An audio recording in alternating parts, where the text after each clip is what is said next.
এরে আল্লাহর গোলাম হযরত সুলাইমান আলাইহিস সালাম আল্লাহ রাব্বুল আলামিনের কাছে জান ভিক্ষা চাইলো। কি ভিক্ষা চাইলো? জান। হযরত সুলাইমান আলাইহিস সালাম যখন বাইতুল মুকাদ্দাসের তামির বানানো শুরু করলেন, কয়েকদিন পর আল্লাহ রাব্বুল আলামিন মালাকুল মউতকে পাঠাই দিলেন, হে মালাকুল মউত, যাও যাও আমার বন্ধু হযরত সুলাইমান আলাইহিস সালামের জানটা কবজ করে নিয়ে আসো, রূহটা কবজ করে নিয়ে আসো। এবার মালাকুল মউত এসে হযরত সুলাইমান আলাইহিস সালামকে বলতেছেন, হে সুলাইমান,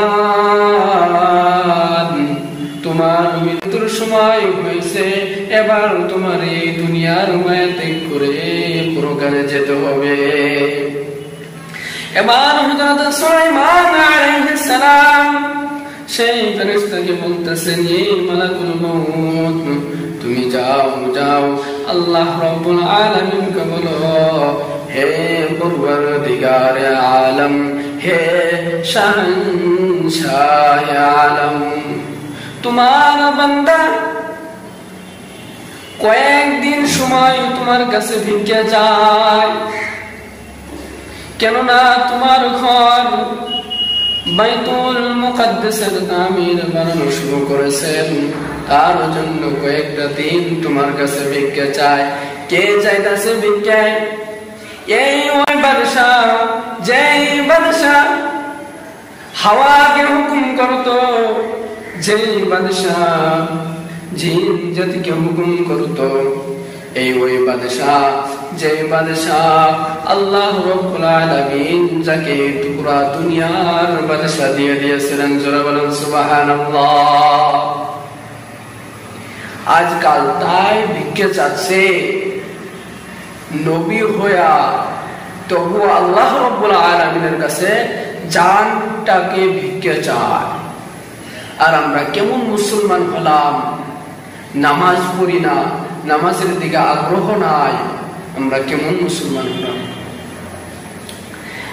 তারপর যখন মালাকুল মউত আল্লাহ রাব্বুল আলামিনের কাছে কথাগুলো শোনানোর পর আল্লাহ রাব্বুল আলামিন, আমি আপনাদের সম্মুখে প্রথমেই একটি কোরআন তেলাওয়াত করেছিলাম, কোরআনের আয়াত তেলাওয়াত করেছিলাম, ইযা জা আজালুহুম ফালা ইস্তাখিরুনা সাআতান ওয়ালা ইস্তাকদিমুন।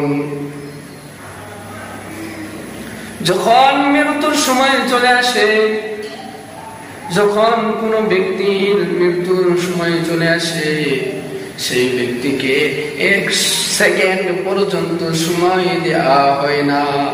এই কথা শোনা মাত্রই আল্লাহ রাব্বুল আলামিন বলেন, হে মালাকুল মউত, আমার ঘর আমার বানানোর দায়িত্ব, আমার কোন বান্দার বানানোর দায়িত্ব না।